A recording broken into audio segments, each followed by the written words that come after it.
I thought our 15-year marriage was unbreakable until I heard her whisper those words on the phone. I miss you too. I wish last night didn't have to end. That night, I didn't confront her. I just vanished. No warning, no goodbye. Now she's desperately searching for me, drowning in the consequences of her betrayal. But this time, my silence speaks louder than any accusation ever could. My name is Miles Reed. I'm 40 years old, and until 6 months ago, I was living what I thought was a good life in Portland. I developed educational programs for children with special needs, work that gave me purpose and satisfaction. I had a beautiful home in the suburbs, a wife I'd loved since college, and what I believed was a rock-solid marriage. The first hint that something was wrong came so subtly I almost missed it. Natalie started coming home later from her office. Not dramatically late, just 30 minutes here, an hour there. Always with a reasonable explanation. Client meeting ran long. Traffic was terrible. Had to finish a proposal. I believed her. Why wouldn't I? We'd been married 15 years. Trust was our foundation. Then came the phone thing. Natalie had always been casual with her phone, leaving it on tables, not bothering with passwords. Suddenly, it was glued to her hand. She'd flip it face down whenever I walked into the room. The familiar ping of text would send her scurrying to another room to answer. Just work stuff, she'd say with a wave of her hand when I'd raise an eyebrow. One evening in March, I came home earlier than expected. As I turned my key in the lock, I heard it. Natalie's laughter. Not just any laugh, but that full, unrestrained sound I hadn't heard in months. Maybe years. The kind of laugh she used to have just for me. I stepped into our kitchen silently, and there she was, phone pressed to her ear, leaning against the counter. Her whole face was lit up in a way I hadn't seen in too long. "That's insane," she was saying, her voice warm with intimacy. "You can't possibly." Then she saw me. The transformation was instant. Her smile vanished, her body stiffened, and she quickly said, "I've got to go. Talk later." "Who was that?" I asked, keeping my voice neutral as I set down my laptop bag. "Oh," she hesitated, just a microsecond too long. "Just Jen from work. We're planning the spring fundraiser." I nodded and moved toward the refrigerator, but something cold had settled in my stomach. Because Natalie and I had been to dinner with Jen and her husband just last weekend, and Jen had mentioned she was leaving for a 2-week vacation in Hawaii. Started yesterday. That night, lying beside her in bed, I stared at the ceiling fan while Natalie scrolled through her phone, angled carefully away from me. 15 years together, and suddenly I felt like I was sleeping next to a stranger. I didn't confront her. Not yet. Instead, I started paying attention. And what I saw in the coming weeks only confirmed what my gut already knew. I was losing my wife. The question was, had I already lost her? Over the next few weeks, I became a detective in my own home. Not something I'm proud of, but when your gut tells you something's wrong, eventually you have to listen. Natalie's behavior shifted in subtle ways that only a husband of 15 years would notice. New clothes appeared in her closet. Nothing flashy, just a bit more stylish than her usual choices. She started wearing makeup on ordinary weekdays. Her showers became longer. And there were the unexplained absences, networking events, team dinners, client meetings that kept stretching later into the evening. I told myself I was being paranoid. Maybe she was just trying to move up at work. Maybe this was some kind of midlife renaissance. But the knot in my stomach kept tightening. The moment of truth came on a Thursday. I had a morning meeting canceled and decided to swing by home to grab some materials I'd forgotten. As I pulled into our driveway around 10 a.m., I noticed Natalie's car. She should have been at work.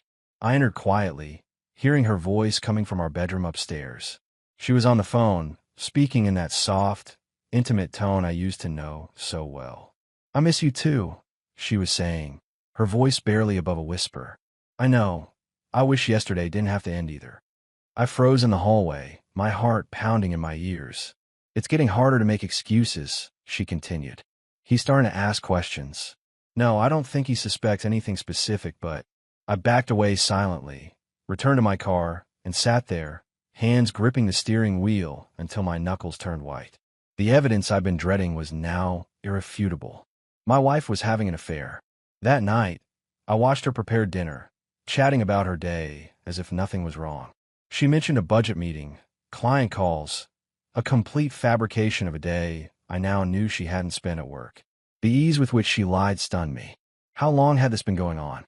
How many other conversations have been complete fiction? "You're quiet tonight," she said, placing a glass of wine in front of me. I looked up at her, this woman I'd share my life with, and felt a strange sense of calm. "Just tired. Big project deadline coming up." She nodded, seemingly relieved I wasn't asking questions. "You work too hard." I nearly laughed at the irony. Instead, I took a sip of wine and decided to wait. To watch. To gather more information before making my next move. 2 days later, I had my final confirmation. Natalie was in the shower when her phone lit up on the kitchen counter. I'd never checked her phone before. Trust had always been our thing. But that trust was already shattered, wasn't it? The message preview on the screen read, "Last night was incredible. Can't wait to see you again." The sender's name was listed as Victor S. Victor Sloan, the app developer who'd spoken at Natalie's company retreat 3 months ago. The one she'd mentioned was so interesting and revolutionary in mental health technology. The one whose company had apparently required so many consultation meetings lately. In that moment, something inside me just shut down. 15 years of marriage, and this was how it ended. Not with a bang, but with a text message. For a week after discovering Victor's message, I went through the motions of normal life. I got up, went to work, came home, ate dinner with my wife, all while carrying the weight of her betrayal. The strangest part? I wasn't angry, just hollow, like someone had scooped out everything inside me and left an empty shell. At work, I threw myself into finalizing a new program for children with autism, creating something meaningful while my personal life felt like the only thing keeping me sane. My colleague Dexter noticed something was off, but I brushed off his concerns with vague excuses about being tired. At home, I watched Natalie with new eyes. The way she'd check her phone when she thought I wasn't looking. How she'd suddenly need to run errands at odd hours. The careful way she maintained her alibi with fabricated work stories. It was like living with a skilled actress rather than the woman I'd married. The decision itself came suddenly. I was sitting in my office late one evening, staring at a photo on my desk. Natalie and me in Maui for our 10th anniversary, 5 years ago. We looked happy. Maybe we were. But that man in the photo, the one with his arm around his wife, smiling like he had everything figured out, he was gone now, and I couldn't pretend to be him anymore. That night, I made my plan. Not in anger, not in haste, but with a clarity I hadn't felt in months. I'd wait for the right moment, pack what mattered, and just leave. No confrontation, no ultimatums, no tearful accusations. Just gone. The opportunity came 3 days later. Natalie mentioned she had a team dinner that would run late. The lie rolled off her tongue so easily now that she didn't even bother making it convincing. "No problem," I said, kissing her cheek as she headed out the door. "I've got some work to catch up on anyway." As soon as her car pulled away, I moved with purpose. I'd already withdrawn a reasonable amount of cash from our joint account over the past few days. Not enough to raise suspicions, but enough to get by. I'd secured a short-term rental in Seattle under just my first name. I'd even spoken with a lawyer, though I hadn't filed anything yet. I packed efficiently, clothes, important documents, a few personal items I couldn't bear to leave behind. My grandfather's watch, the journal I'd kept for years, the photo albums from before our marriage, when my life was still my own. I left my wedding ring on the dresser with a note that contained just 3 words, "I know everything." Then I walked out, closed the door behind me, and drove away from 15 years of marriage without looking back.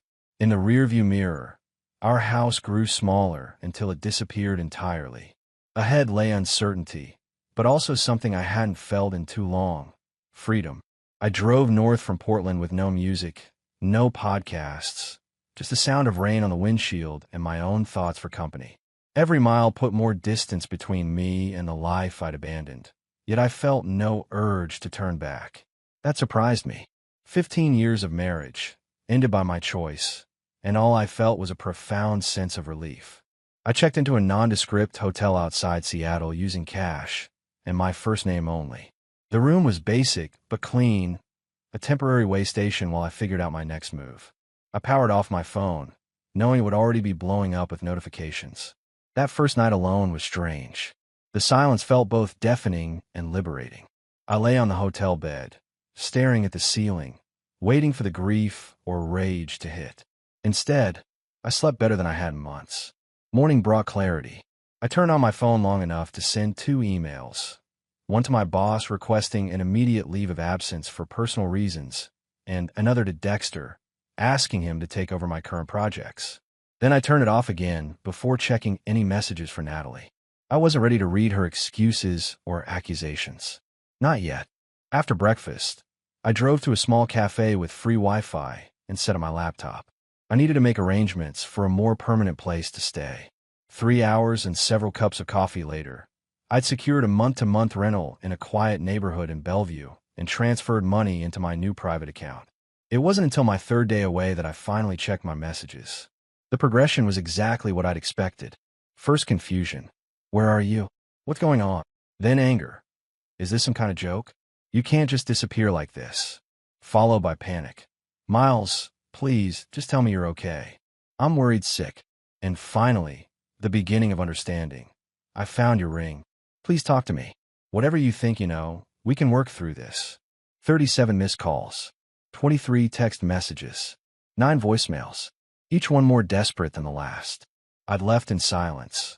And now she was consumed by regret, frantically searching for me, for answers, for absolution I had no intention of giving. It was cruel, perhaps, but there was a certain justice in it. For months, she'd lived a double life while I remained oblivious. Now our roles were reversed. She was the one left in the dark, desperate for information I controlled. I deleted the messages without responding to any of them. Then I blocked her number. That evening, I walked through my new neighborhood, watching families through lit windows, couples walking dogs, normal lives unfolding while mine had derailed. Yet strangely, I didn't feel derailed. I felt reset, like I'd been given a rare chance to restart.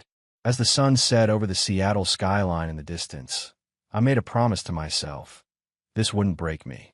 I would rebuild, reinvent, reclaim the man I'd been before I lost myself in a marriage that had died long before I walked out the door. 2 weeks into my new life in Bellevue, I established a routine.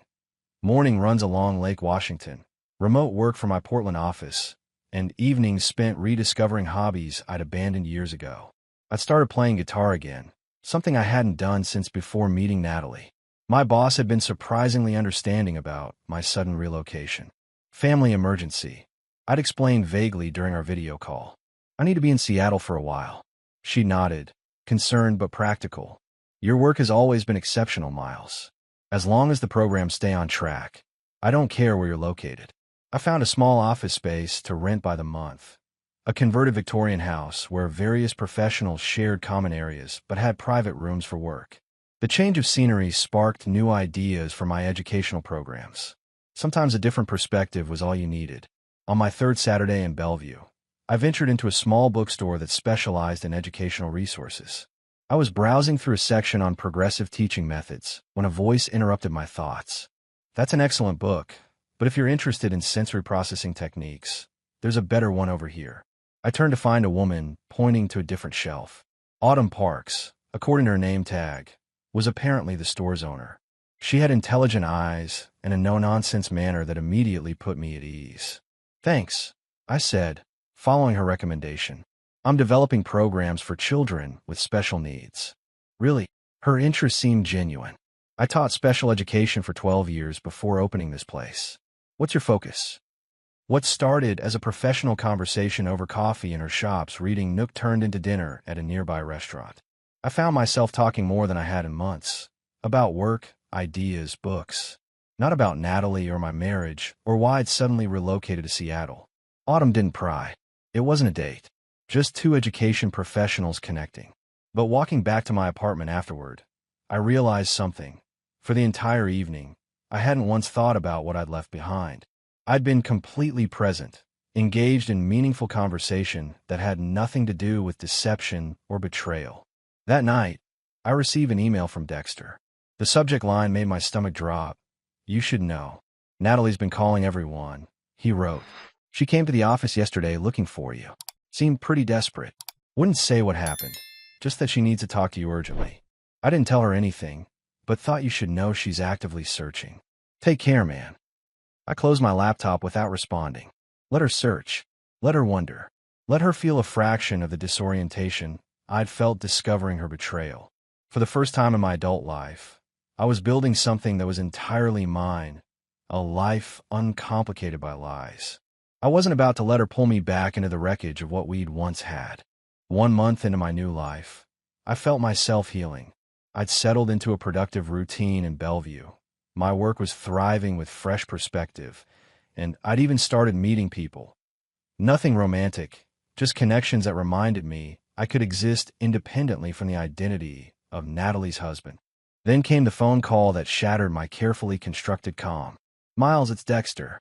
Look, man, I didn't want to call, but this is getting out of hand." I tensed, sitting down at my kitchen counter. "What's happening?" "Natalie showed up at my house last night, at 11 o'clock. Julie was not thrilled." He paused. "She's spiraling, man. Said she's contacted everyone she can think of, hired some kind of private investigator, the works. She's determined to find you." My stomach tightened. "What did you tell her?" "Nothing specific. But Miles, she's not doing well. She's lost weight. Looks like she hasn't slept in weeks. I'm not saying you should talk to her. Just be aware she's actively searching." After hanging up, I paced my apartment, uneasy. I'd expected her to be upset, even desperate. But hiring a PI? That was extreme. What was her endgame here? To apologize? To manipulate me into returning? To serve me divorce papers? Whatever it was, I wasn't ready to face her. Not yet. Maybe not ever. 2 days later, I received an email from an address I didn't recognize. The subject line, "I know where you are." My heart raced as I opened it, expecting threats or ultimatums from Natalie. Instead, it was from Victor Sloan, the man who'd helped destroy my marriage. "I don't know you," he wrote, "but I know what you think happened. You're wrong. Natalie isn't who you think. She deserves a chance to explain. She's destroying herself looking for you." I deleted the email immediately, anger burning like acid in my throat. The audacity, her lover presuming to judge me, to advocate for her. Was this their strategy? Good cop, bad cop. That evening, I took extra precautions, changed my routine, varied my commute, paid attention to unfamiliar cars. I wasn't paranoid, just practical. I'd left for a reason. If Natalie had indeed hired someone to find me, I needed to stay one step ahead. Then came the blog post. A colleague forwarded it to me, a lengthy entry on Natalie's previously dormant professional blog. It didn't mention me by name, but the message was clear. She was publicly declaring her regret, her desperation to make amends with someone she'd deeply wronged. It was a digital bottle in the ocean, hoping to reach me. Does she think I'm monitoring her social media? I asked Autumn over coffee that weekend, finally confiding some of my situation to my new friend. "It's not about logic," Autumn replied thoughtfully. "It's about exhausting every avenue. When you're desperate enough, you'll try anything." I considered this, remembering how level-headed Natalie had always been. To see her unraveling so publicly, throwing dignity aside in her search for me, it didn't align with the woman I thought I knew. But then, neither did her affair. That night, I changed my email address and phone number. Not out of fear, but from a growing determination to protect the new life I was building. Natalie had made her choices months ago, when she decided our vows were negotiable. I was making mine now. Let her search. Let her regret. My silence would speak volumes that words never could. 2 months into my new life, I let my guard down. The constant vigilance was exhausting, and I'd begun to believe Natalie had finally accepted my silence and moved on. I settled into a comfortable routine. Work at the co-working space, occasional dinners with Autumn to discuss educational theories, weekends exploring the Pacific Northwest. Then one evening, I returned to my apartment building to find Natalie sitting in the lobby. My steps faltered, adrenaline surging through my system. She looked different, thinner, paler, dark circles under her eyes. For a moment, we just stared at each other. "How did you find me?" I finally asked, my voice steadier than I expected.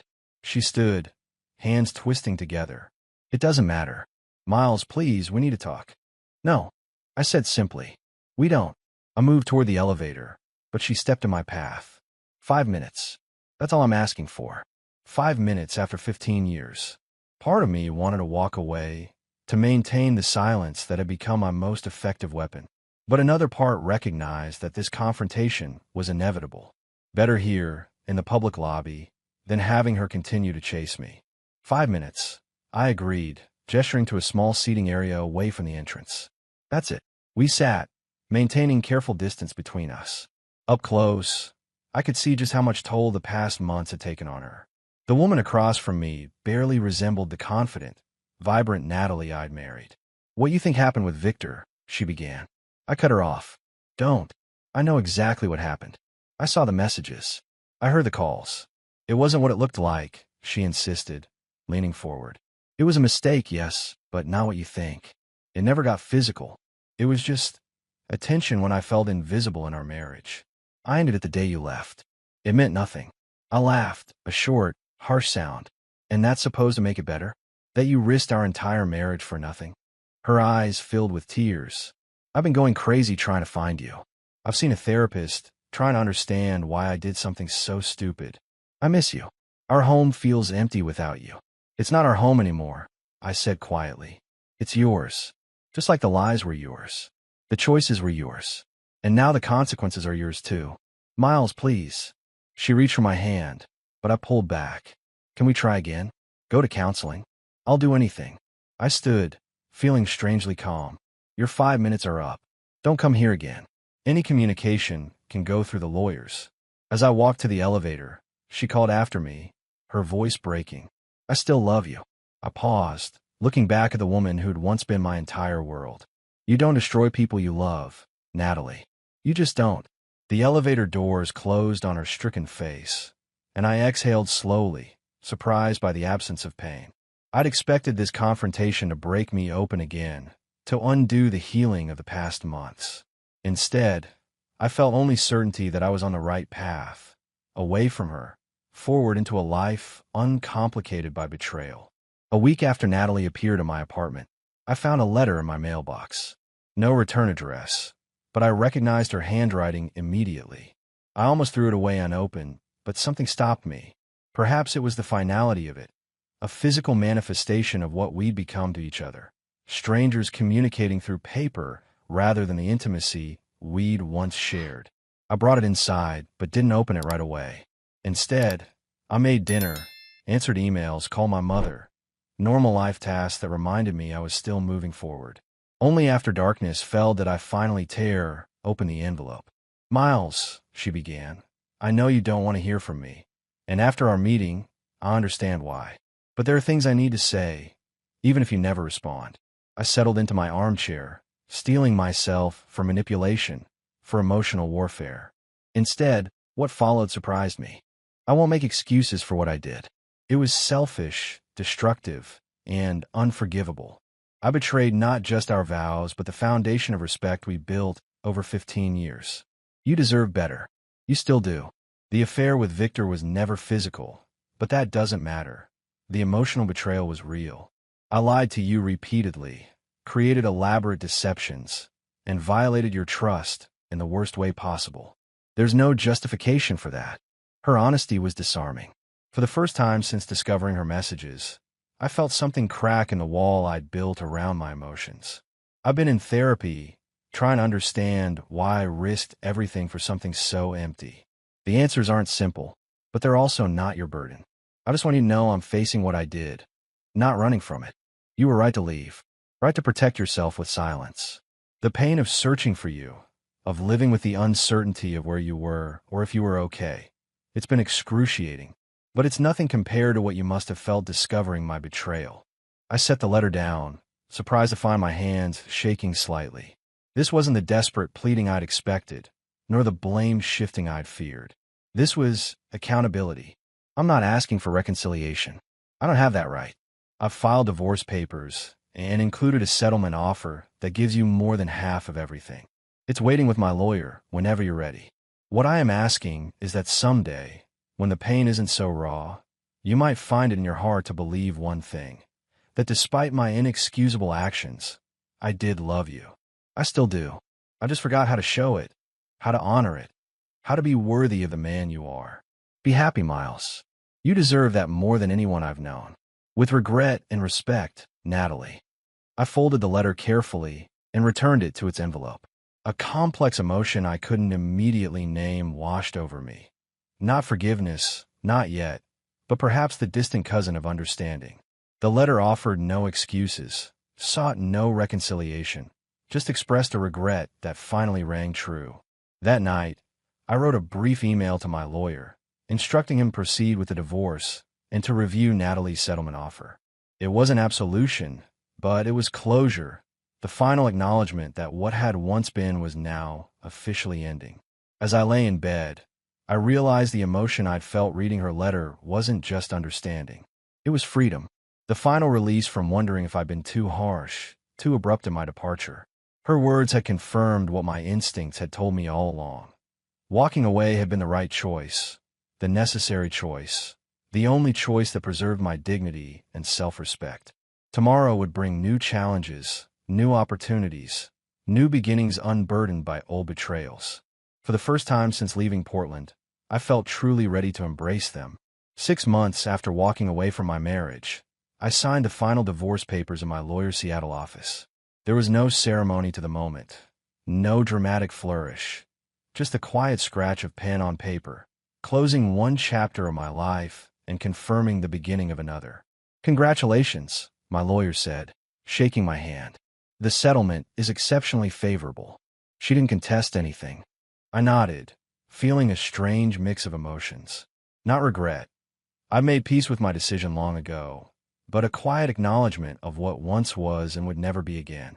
Outside, spring had arrived in Seattle, cherry blossoms dotting the landscape with delicate pink. I walked through a nearby park, taking in the renewal happening around me, a fitting backdrop for my own rebirth. My phone buzzed with a text from Autumn. How did it go? Over the past months, our professional relationship had gradually evolved into something more personal. We'd taken things slowly, both of us carrying baggage from past relationships. But there was a comfort between us, an easy understanding that felt refreshingly honest after years of mounting deceptions. "It's done," I replied. "Meeting you for dinner still?" "Absolutely. I have news." That evening at a small bistro overlooking Lake Washington, Autumn shared her exciting development.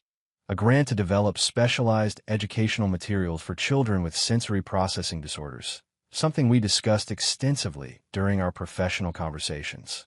"I want you on the team," she said, eyes bright with enthusiasm. "Your programming expertise with my educational background.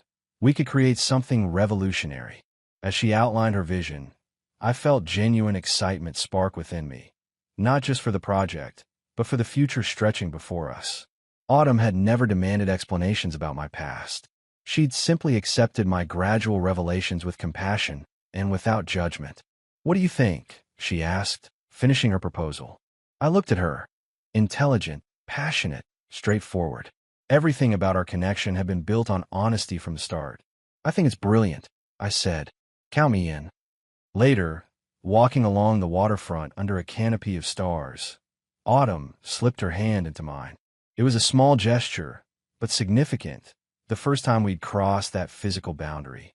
"You seem lighter tonight," she observed. I considered this. I realized. It feels like I can finally look forward without checking over my shoulder. The divorce papers hadn't just ended my marriage. They'd officially released me from the limbo of the past 6 months. Whatever came next would be built on my terms, with clear vision and honest foundations. 1 year after walking out of my home in Portland, I stood in the doorway of my new house in Seattle's Greenwood neighborhood, watching Autumn hang a painting in the living room. The modest craftsman bungalow was a far cry from the sleek modern home I'd shared with Natalie, but it felt more authentically mine than that house ever had. "What do you think?" Autumn asked, stepping back to assess the artwork. A vibrant piece created by one of her former students, a nonverbal child with remarkable artistic talent. "It's perfect," I said, meaning it. The painting, like everything in this new life, had been chosen with intention rather than obligation to someone else's preferences. Our educational software company had taken off beyond our expectations. The program we developed for children with sensory processing disorders was being implemented in schools across 3 states, with more showing interest daily. The work gave me purpose, a way to channel my skills into something genuinely meaningful. My phone buzzed with a text from Dexter. "In town next week. Dinner." We'd maintained our friendship despite the distance, one of the few connections to my old life I'd chosen to preserve. He'd been supportive without being intrusive, respectful of my boundaries, even as he occasionally updated me on Portland happenings. Natalie had moved to Chicago, I'd heard, taken a position with a new company, started fresh, just as I had. The knowledge brought no pain, just a detached acknowledgement of a life now separate from mine. That evening, Autumn and I hosted a small dinner party.